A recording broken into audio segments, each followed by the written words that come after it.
Glen Peters, welcome to Bendiksen Airways. Thank you. It's great to join you. Nice. Are we heading towards the climate Armageddon?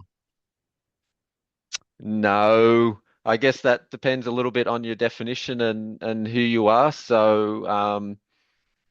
If you look at individual groups and individual countries, for them, it may well be Armageddon. If you're a small island state and sea level rise consumes your country, then yes, it's Armageddon, I guess. For other countries, it'll be, or other um, and it all depends on where the world heads. So we're currently at around about 1.5 degrees, let's say. I don't think you would look out the window for climate reasons, but I mean, if it's at 2 degrees or 2.5 degrees, maybe that picture will be different. So it depends a lot on where we head. How would you introduce yourself? Yeah, so would call myself a senior researcher or research professor, as we use in English. Climate research in Oslo, so a pretty multidisciplinary research institute across the spectrum of climate issues. And I work primarily on emissions, emission trends, and it's actually maths and physics. So I come from a very numbers orientated direction. Yeah. All right. So today outside it's around 20. How do you define climate versus the weather on a daily basis? Yeah, so there's a nice expression for that. Weather is what you get. So of course, you have hot days, cold days throughout the year, but the climate is the central tendency, the average temperature in Oslo, and climate would cause that average to change. So you'll still have the ups and downs. One of the best graphs.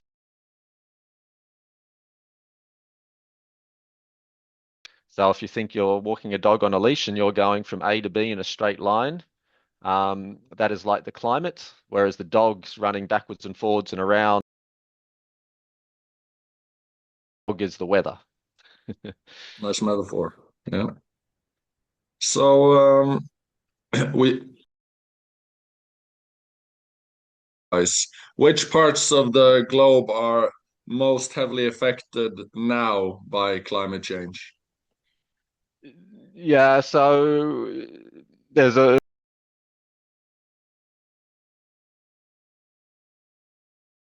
the impact. Let's say land areas are warming faster, northern areas warming faster. There's those sort of general characteristics, but you also need to map it somewhat to vulnerability. And so a flood hitting Norway compared to a flood hitting a country that has less infrastructure and so on, the differences will be big. So broadly speaking, I'd say the biggest vulnerability is going to be in developing countries, those that are already at the margin, those are already that maybe at temperature, let's say. So if it's, I'm from Australia, so if it's 40 degrees in Australia and it becomes 42 degrees and then becomes 43 and then 44 as your sort of maximum temperature, then it becomes increasingly problematic. Whereas if you're in Norway and it's 20 degrees and it goes to 22 or 23, it's a different perception. So I think you go to the vulnerable parts first, those with let's say, the weakest infrastructure and so on. There's also natural systems which we need to think about. So things like Great Barrier Reef or Arctic sea ice or those sorts of things, they will, be heavily impacted. And there's, let's say, social values to those. People like going to the Barrier Reef and so on. But there's also spin-off effects, indirect effects, let's say, potentially on fish stocks, food supply, and so on. So it starts to get very complex. Yeah. But I guess it's sort of very broad, but the vulnerable will feel the consequences first. How sure are we that the change happening now is caused by us? 100%. 100%. You can get into all sorts of 99 point whatever, but I mean, broadly speaking, it's 100%. The very little Why? disagreement. Multiple lines of evidence, lack of alternative explanations. Uh, the whole detection and attribution field starts to get a little bit out of my area of expertise in terms of the details. But we have multiple lines of evidence, completely independent lines of evidence, which all point to the human signal.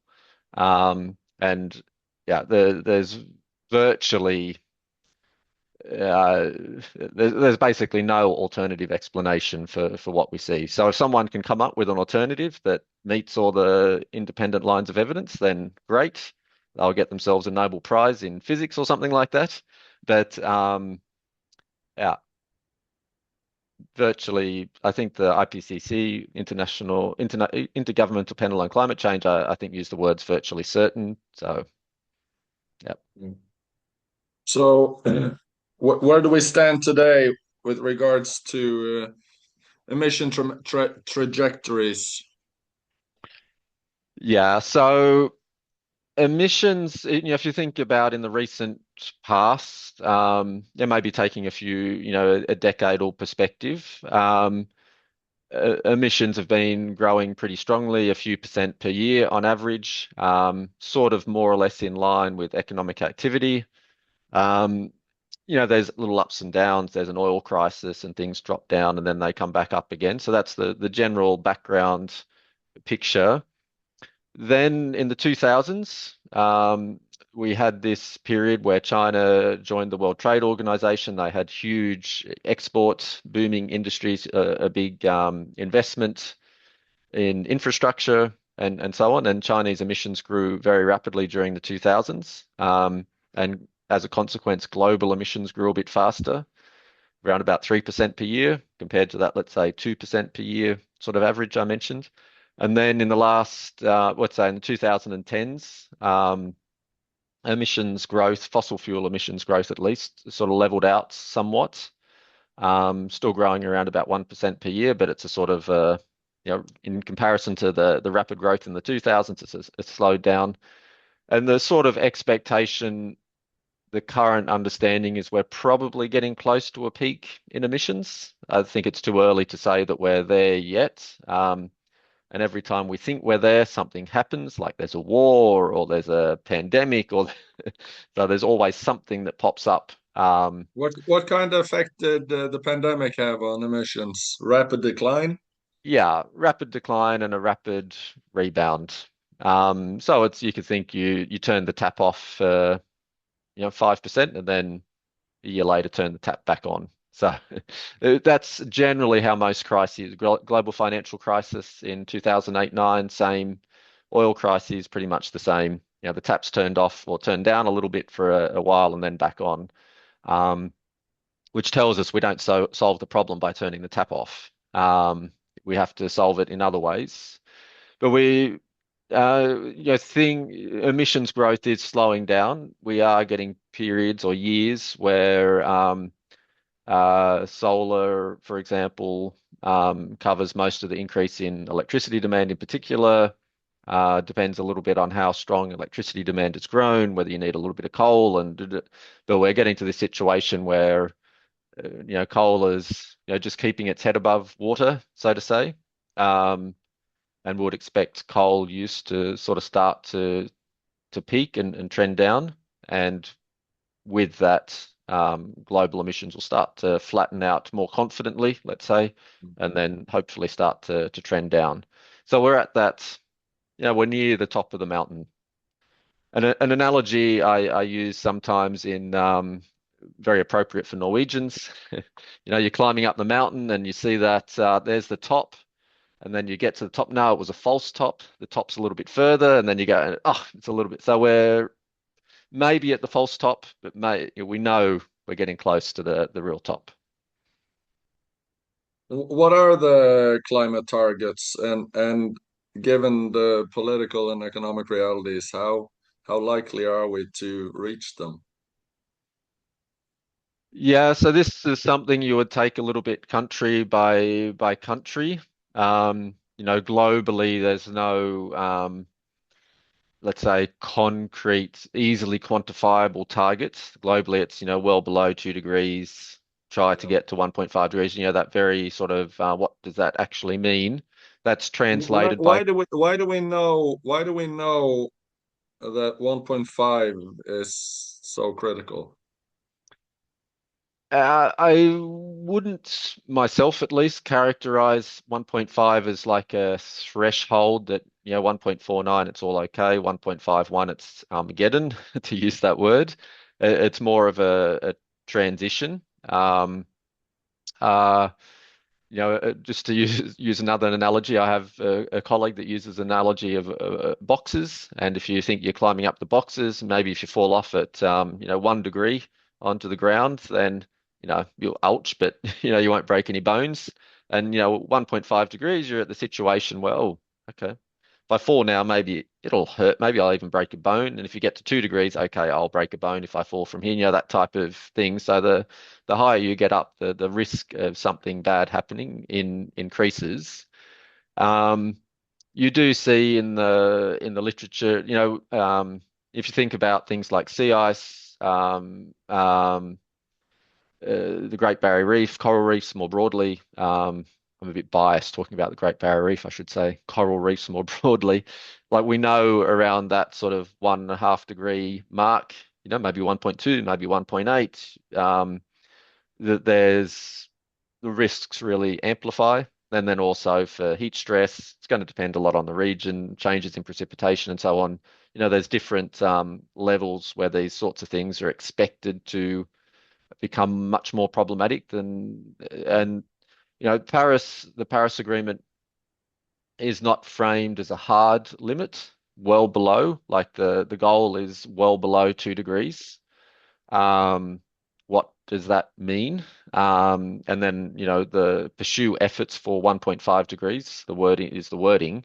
Um, so in my reading of the English language, it's trying to get as close to 1.5 degrees as possible. It's not saying 1.5 and die type language. And I think that makes it a little bit hard in some senses. Like how do you formulate that into a target, like a concrete target, when the global target is not that concrete? But through the Paris Agreement, there is this process of countries every 5 years putting in a pledge on what they'll do, and then a process to follow up to make sure that they meet that pledge. And over time, these pledges or targets are meant to get stronger and stronger. Um, so if you think of Europe, geez, I can't even remember the exact numbers now. But it has a series of reduction targets through the 2030s, 2040s, and then net zero greenhouse gases by 2050. 2020 targets, Europe exceeded, did better than they should have by exceed. Let's say Europe has been on progress, for example. But when you start to stretch out to 2040 or 2050 and you're getting closer and closer to zero, it's going to get harder and harder.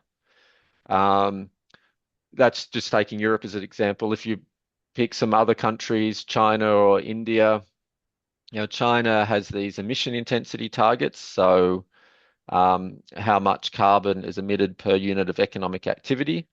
These are, you can have a target which sounds quite aggressive, but it has increasing emissions because emission intensity generally declines over time. So you can, like, economies get more efficient, basically. So those targets can be a little bit like business as usual. And China has this also to peak emissions by 2030. So you could say China is sort of on track to meet its targets, but then you can question how ambitious are those targets. India also has these intensity targets. You could say not overly ambitious. Some studies, quite a few studies actually show that these targets are close to business as usual. So you sort of have to try and understand, is this target an aggressive target, like the country has to really do some heavy lifting, or is this a target where you just sort of keep following your nose and you will get there anyway? Um, Maybe I'll add to something else to that as well, this developed and developing country differentiation. So if you go to the US and Europe as an example, they have old coal power fleets. So power stations were shutting down anyway. You know, the coal power plant was 50 years. Maybe it could go for another 2 years, but we're going to shut it anyway. And so you have this sort of structural feature in the EU and the US in particular, where you expect emissions to start to trend down unless you don't replace coal with coal. Unless you replace coal with coal. So if you're growing renewables and that's displacing coal, then emissions you would expect to trend down. So what would have we expected European emissions to do in the absence of climate policy compared to what is the additional effect of climate policy is quite a hard question to answer. Then when you come to developing countries, it's the same sort of issue, but their economies are growing, energy consumption is growing, they have young coal power fleets. So what would have Chinese or Indian emissions looked like in the absence of any climate policy or any technological progress? These are very hard questions to answer. So it's quite hard to figure out how much effort is Europe putting in comparison to China, in comparison to Mozambique, in comparison to Peru and whatever.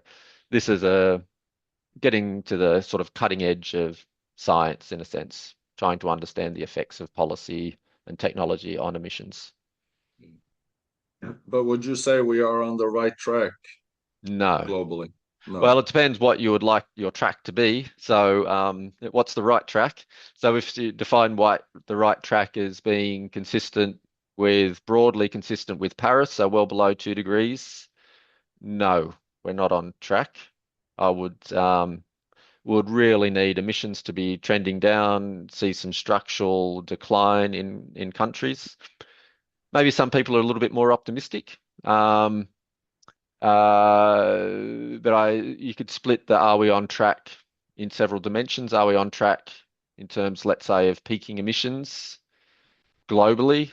Yeah, getting close, but not there yet. And then maybe if you think about, are we able to get emissions down? We have the technologies there to start emissions going down at a decent rate, I think, in the short term.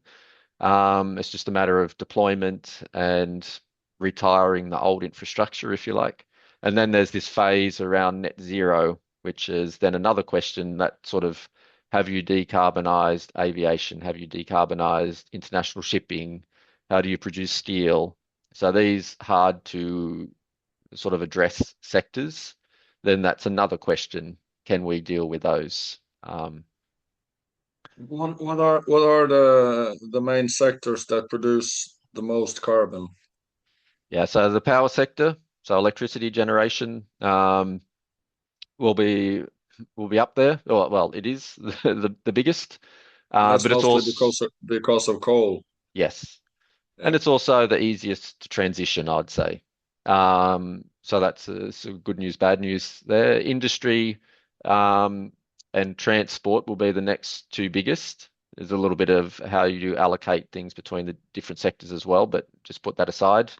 For industry uses electricity, for example, so do you allocate that to electricity or to industry? But if you think about process emissions, things like cement and production of steel, um, and then transport as a aggregate, um, is very big, not as big as power, but it's big. But transport consists of road transport, aviation, shipping, and within the road segment, you've got trucks, personal cars, and so on. So when you disaggregate those elements, they become a little bit smaller each. And we have good technologies for some. So in the personal transportation, so cars, then we have, electric cars work and do well. Whereas in let's say aviation, it's more difficult, or shipping is more difficult, particularly long With distance. regards to electric cars, isn't like the if you look at the whole life cycle, isn't it just as much emissions when you think about the battery, etc. The whole process with an electric car compared to a combustion, isn't it more or less the same? No, cars, there's a time effect. So, to the initial building of the car is more emission intensive, but then you gain back, and how quick you gain back will depend on factors like the electricity system. But the thing with electric cars, and one thing that makes them so effective, is it's basically a superior technology. So it's far more efficient. Than an internal combustion engine. Internal combustion engine basically works on heat. It's hot, and you waste most of it into the air. Electric car, it's more direct. Um, so I think the efficiency difference, I think internal combustions are around about 10% efficient at turning the energy in the petrol into propulsion, whereas electric cars, I think, are around about 80 to 90%. So very different technologically. Then how do you produce the electricity? So in China, for example, it's going to be a much bigger bias towards coal. In Norway, it's very big bias towards hydropower. But even if you have a coal generation system, electric cars often over time turn out better just because of the efficiency gain. Coal's not that efficient either. Um, you lose, basically two-thirds of the heat goes to the air, basically. Um, but even so, the gains that you get in the propulsion system of electric car, so it will take longer to get the positive gains in a China than in a Norway, but they win out.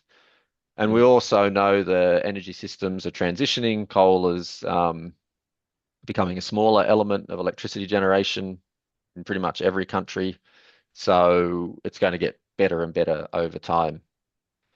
Um, I think this is also an interesting. This relates to several technologies, not just electric vehicles. But if you take cars as an example, internal combustion engine, there's let's say at least 100 years of experience in refining that technology, and it's sort of maxed out. You don't get much gain from year to year by tweaking your internal combustion engine. Whereas electric cars and battery technology, they've had 20 years, let's say, of experience. And when you jump ahead 80 years and when we're at the situation where you've maxed out all the efficiency improvements in electric vehicles and batteries, I mean, they'll be just miles ahead in terms of their performance relative to internal combustion engines, Yeah. I would think. So you spoke about the power sector. What would happen if overnight you switched from coal, etc., to nuclear? How much of a drop in percentage would we see in emissions? Um, if you, this would be just pulling off the top of my head, uh, 20, 30%, something like that. Okay. There's, a little bit around the edges, exactly. Coal is about 30%. Not all coal is used for electricity, but then there's also some gas used for electricity. So, but if you did that, yes, there would be a bit of a hit. All these, it's like the electric car argument that you sort of mentioned. Like when nuclear power plants are pretty material intensive, so they have a lot of cement and steel. So you get a spike through construction that you then need to, pay back over time. So, even if you just put that aside, um, yeah. I see. And how do you see the difference between what's technologically possible versus what's realistically achievable? Yeah, so technologically, um, So realistically, if you think about it in terms of politics and public opinion, public acceptance, and so on, I think there's going to be quite a gap. And how big that gap is, it's hard to quantify, which is something I find very frustrating for quite a few reasons, because many of these things you would expect people to be somewhat agnostic, but they're not. So people want electricity, right? So, they plug in their whatever and it works. And they should be agnostic to how it's produced. And many electrically based systems are far more efficient. Renewables and wind have some distinct advantages over things like coal and nuclear. It should, in principle, be cheaper and so on. It's a bit like electric vehicles. They have superior elements compared to internal combustion engines. So people should, you would think, in a rational sense, would like these technologies, just like, oh, new technology, this I can do this better, my TV's better, my phone's better. People love technological progress broadly, but they hate it when it comes to climate. So there's been this political element that's been put in there, which has politicized the whole debate. So yeah, so I think Norway's a bit of an exception with electric vehicles, but if you go to countries like Australia or US, these sort of, I guess, fossil heavy countries, like they're going to be the ones that'll miss out. It's the average person in those countries that will miss out on the technological advances, because there's some political ideology against technological progress, in relation to climates. So if these sorts of issues were less politicized, I think people would be far more embracing of technological change in the climate domain. Do you see it as realistic when you think about the capitalistic system requiring growth?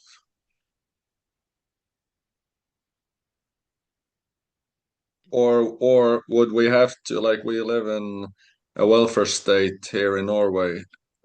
Is it a requirement that we have less if it's going to get better? Do the average person need to have less of a welfare system? No, I wouldn't think so. Um, there's a couple of elements to that. So on the capitalistic direction, uh, climate is a huge investment opportunity. So if you're, more in the capitalistic flavor of the world, and like to make money, then climate should be, well, cool. Here's an opportunity, a new opportunity, new technology, and so on. So there's this sort of tension, I guess, between existing industry and existing capital and new industry and new capital. So who will be the billionaires of the future? Um, will they be solar capitalists? Will they be electric vehicle like Elon Musk type? So that's one element. But I think there's a general fallacy about cost, which I think is sort of unfairly discussed in, let's say, political media, social debate. So assumption that anything related to climate costs. But let's say if we think about a car, it's not as if you buy an electric car. The alternatives are not no car, electric car. So therefore you're forced to buy an electric car. It's like, do you buy car A or car B? Okay. Do you want car A expensive or car B cheap?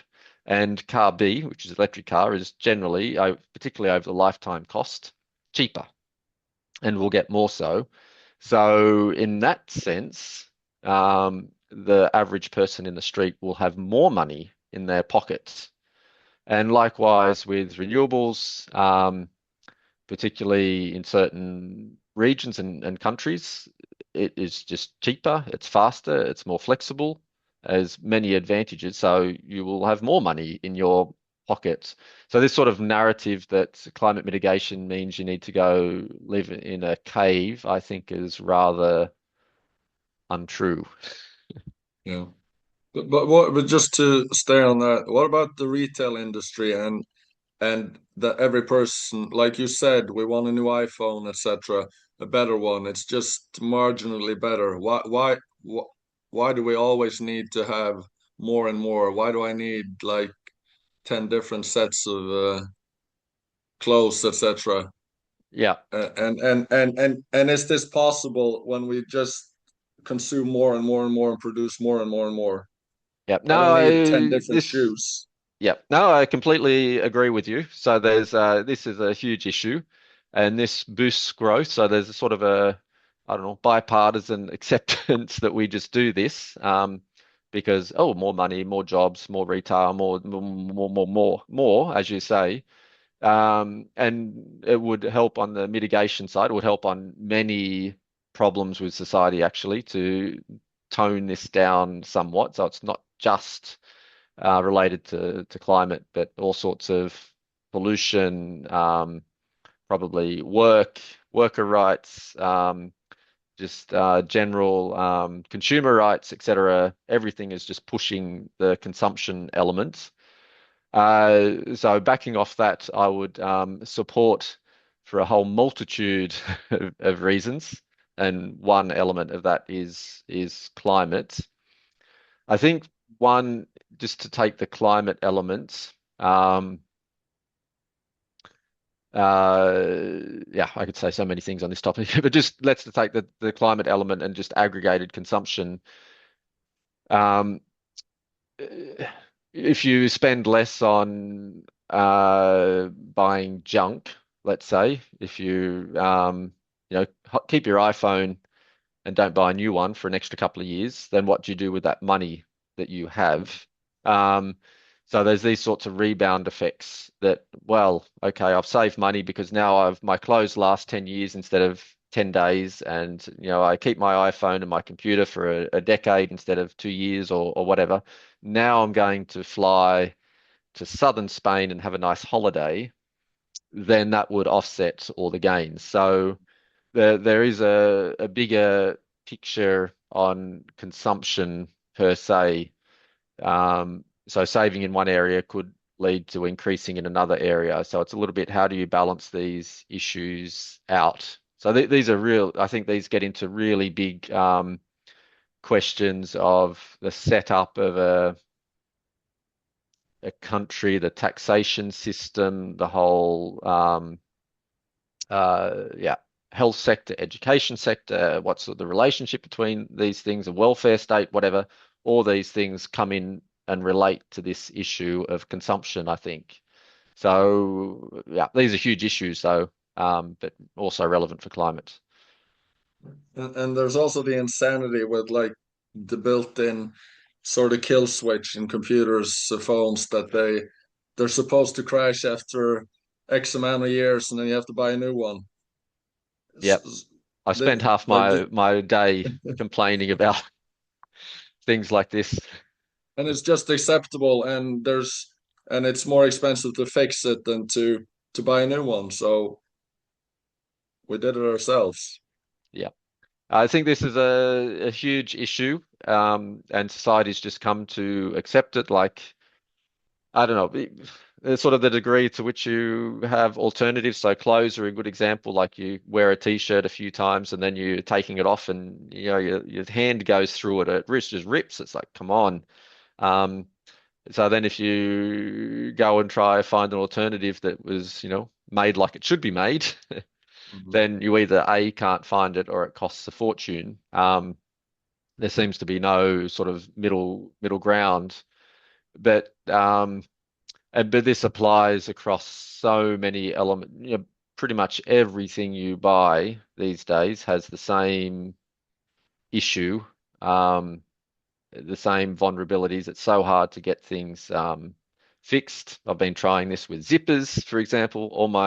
Every clothing item I have that has a zipper, the zipper breaks first, and then yeah, cheaper to go buy a new whatever than it is to get the zipper fixed. So these sorts of there's fundamental issues I think that need to be sorted out, but it's the I guess the disappointing part is there's not a an organized structure that pushes back on this and ensures that companies or whatever have some obligations related to this. But anyway, I guess this is getting a bit off climate, but it all relates back, I think, to regulation and what we think about policies that we implement. So companies need some sort of regulation, because if they're not regulated, they just go and do crazy things. So we end up with, we need to have a consumer rights laws, we need to, and we can't trust companies just to reduce their emissions because, oh, we'll just reduce our emissions. They need to have policy to reduce their emissions because they won't do it otherwise. So, but this applies across the board with almost any issue in life, I think. Yeah. So, with regards to climate change and what's irreversible, how do you see the balance between coping and reversing? Both, I'm thinking then in the more long term with trends that we can't reverse, I guess. Yeah. So climate's essentially a cumulative problem. It depends on cumulative carbon dioxide emissions. So this pretty much means that the emissions that have happened already and the impacts that we get, we're stuck with forever. Yeah. So the temperature's gone up, let's say 1.5 degrees today, roughly. If we stopped all emissions overnight, world stopped and no more emissions, we're still stuck with 1.5 degrees. That doesn't go away. So this is the first real big challenge with climate, because it's cumulative. The more you delay, the longer you wait, the worse it gets, and you more or less can't reverse it. I'll come back to the reversing bit. So the first thing is to stop making it worse. Uh, so some colleagues use there's the fundamental law of holes. Rule number one, stop digging. So we need to stop digging the hole deeper, and that's to get emissions down towards zero as fast as possible. And let's say we succeed moderately, and emissions and temperatures, in 50 years' time are around 2.5 degrees, let's say. Just for argument's sake, let's just say 2.5 degrees. And then we decide, okay, this sucks. These impacts are too much. Can we get the temperature back down? And then this gets into situations of removing carbon from the atmosphere. So rewinding the clock, more or less, by sucking carbon back out of the air, which is expensive and it's hard. Although trees do it. So in that sense, it's cheap and easy. But we're limited by land area, and trees are vulnerable to climate impacts. But there's also machines which can suck carbon out of the air, much more expensive. And if you suck enough carbon out, we're talking multiple, hundreds of billions of tons over decades, then you could get the temperature down from, let's say, 2 degrees to, this is an extreme example. Let's say you go, sorry, I was using 2.5 degrees to 2 degrees. And let's say, okay, the climate impacts at 2 degrees we can handle, and we'll just stay around zero emissions. But there's some climate impacts which will be irreversible, essentially, certainly on human timescales. So sea level rise, it's a very slow process. It's like melting ice, if you think about that. And it's very hard to refreeze it once you've let it go out. And it keeps going out for hundreds of years, keeps melting and rising for hundreds of years. So effects like sea level rise will be essentially irreversible. Things like damages to coral reefs, for example, irreversible. Temperature extremes may back off. Precipitation patterns, very uncertain how they change over time, particularly as you go back down. But we'll be stuck with some impacts.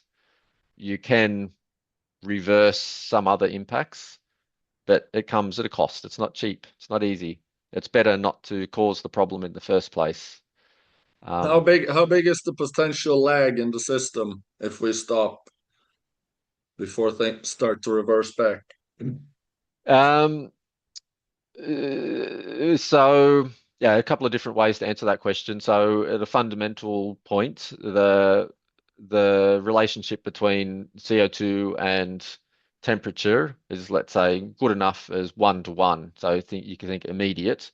So if we immediately stopped emitting today, then the temperature would stabilize pretty quickly, like within a few years, let's say. There are big nuances because we also emit methane and sulfur dioxide and all these other things which affect climate. So if you go to zero, you have to consider the effect of these other components as well. But let's say first order, let's say that there's a 1 to 1 effect. But then if you want to go from 2 degrees to 1.5 degrees, we're talking about carbon dioxide removal in the order of 100 billion tons of CO2. You can't do that overnight. So that would take many decades to get to that scale of carbon dioxide removal. So in that sense, to go from 2.5 degrees to 2 degrees, that would happen over, let's say, 1 or 2 generations. So if we were Generations living, around 30 years. yeah, even longer, I'd say, yeah, we're talking 50 years or whatever. So if it was us living in the 2.5 degree world, it'd be our kids and maybe even grandkids that would benefit the 2 degree world.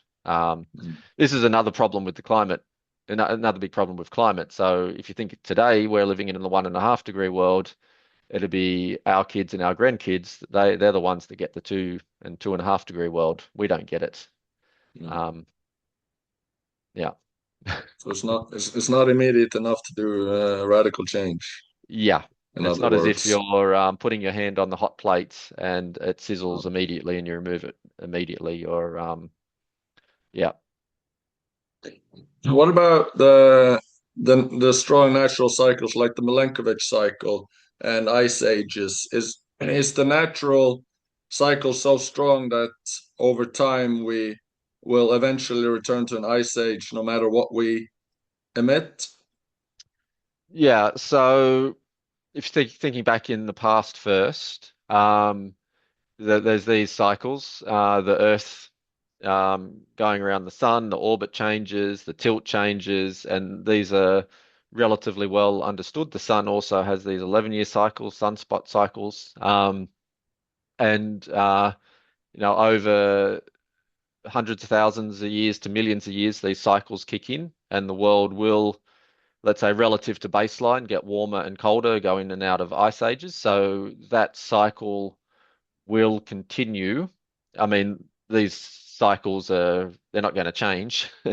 um, but I don't know actually how those cycles, the implications of those cycles change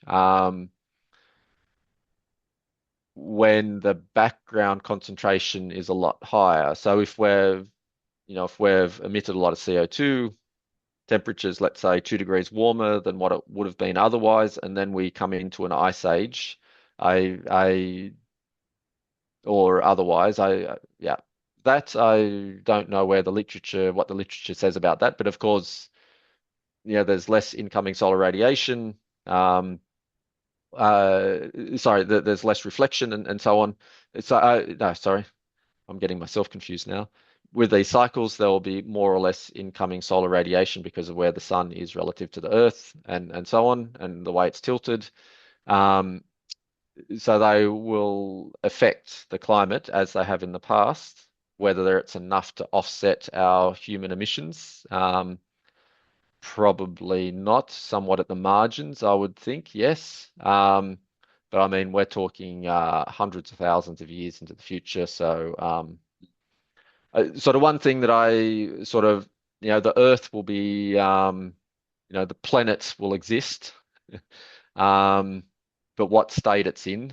So I don't think we get into these runaway feedbacks and the Earth will explode, or just turn into an ice ball again. The system will respond, but it's a question of what time scale does that system respond. So if there's a change in if the world goes from 0 degree temperature change to 1 degree temperature change over 1,000 years, that's very different to doing it over 20 years.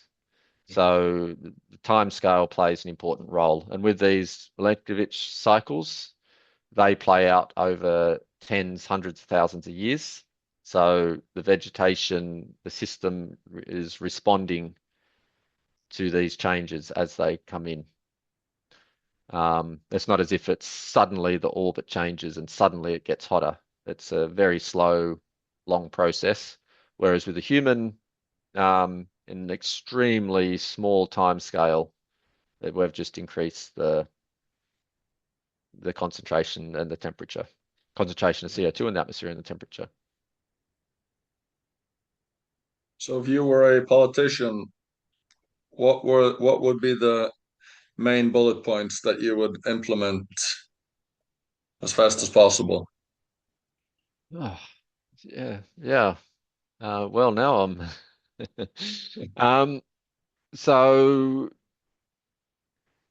the end point, if you think about the end point is to not be burning fossil fuels, pretty much. And if you're burning fossil fuels, they have to have carbon capture and storage. So it's a case of going through sector by sector and what policies work for the different sectors, and how do you transition those policies over time.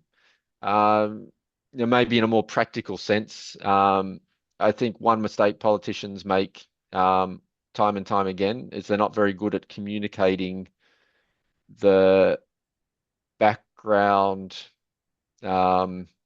state, if you like. So just to use some examples, very Norwegian specific, but Norges pris, the Norway price for electricity, you could say, that's a response to public pressure, but you could say the government has failed of both sides of politics over 10, 20, 30 years to explain, make people understand why we have the electricity system we have, why it works the way it does, etc. So then people would maybe at least be more open to seeing the advantages and disadvantages of something like Norges pris, or the implications of cables to different countries and so on. So I think there's a general failure of politicians to explain the reason for things. I think a big one is immigration, where we find a lot of the problems that we have today, I think, have been politicians over generations have been poor at explaining the role that immigration plays in an economy and so on. So I think with climate, there also needs to be this discussion about trade-offs that needs to happen over decades. So that's a little bit slow, but for people to understand, why wind turbines in Norway aren't such a bad thing, and that we've got industrial parks as well. There's some nature impacts on nature by almost all the decisions we make. So it's a little bit about understanding the pros and cons, because there's a lot of public resistance to anything related to climate. So, oh no, the wind turbines, we can't have those wind turbines. But having the big shopping centre across the road where they had to bulldoze the forest, that's fine. They just that people aren't making these connections between the impacts of society on nature specifically, and more broadly things like climate and so on. So I think it's very important to keep open a dialogue of why things are happening, which is not going to solve many problems, but I think that makes it easier over time to implement policies that would be more acceptable to people. I guess transition away from oil and gas in Norway. There's going to be a transition away from oil and gas in Norway anyway, irrespective of climate, because the resource is just not infinite. The scenarios of oil and gas production in Norway, irrespective of climate, are all downwards. So Norway has to transition away from oil and gas anyway. So you have to have this discussion irrespective of climate. And no one wants to have that discussion. And I think these sorts of things are problematic. And so when you put the climate dimension on top of it, it becomes even more problematic than it should otherwise be. So we need to have a discussion, Norway, for example, how to transition away from oil and gas. So, Norwegians have meaningful employment in the years ahead in whatever industries that would be. You need to start that process because that process takes potentially decades. You can't just click your finger and suddenly Norway's an expert in some other technology. So, and this applies for most countries. Big problem in Australia, where I'm from as well. Same problem. Politicians are unwilling to address these big challenges that will have huge effects in decades ahead. I'm not sure that's a very unspecific answer to your question. What kind of responsibility do you place on the average person? In practice, the average person, if you speaking on behalf of all average people, they have kids and family and jobs and whatever. So it's not up to them to solve the climate problem per se. They don't have the levers. They have some levers, but they don't have the biggest levers. They have little joysticks that they can play with, but it's the government and industry that has the big levers that can change things. So I think maybe for them, it's a little bit more about being informed, knowing what the solutions are, knowing what way they should vote, knowing what good decisions and bad decisions at the societal point of view, not thinking so much individual, but thinking more society as a whole. So understanding the problem, understanding, sort of the broad scope of solutions, given they have some small levers that they can make some personal choices which would help. But ultimately, they're going to have to help push the government and industry to pull the big levers in the right direction. Is there anything we have not addressed that we should? Yeah, you've pushed me into the very difficult questions, which none of us are expert on, but we all have opinion on. I think, if you think of climate solutions as technological progress, and life will be better because we're getting better technologies. The car will be better, the transport will be better. Hopefully the devices we buy will be better. The electricity will be cheaper, hopefully. Then I think maybe we would end in a good place. We're not going to return to caves. That's not at all what this is about. Last question then. What is the meaning of life? To be happy. All right. Glen Peters, thanks for the conversation. Thank you very much. It was enjoyable. Thank you. Tusen takk for at du hørte på Bendiksen Airways. Dersom du har tips, kommentarer eller vil gi en vurdering av episoden, så gjør gjerne det. Det setter jeg stor pris på.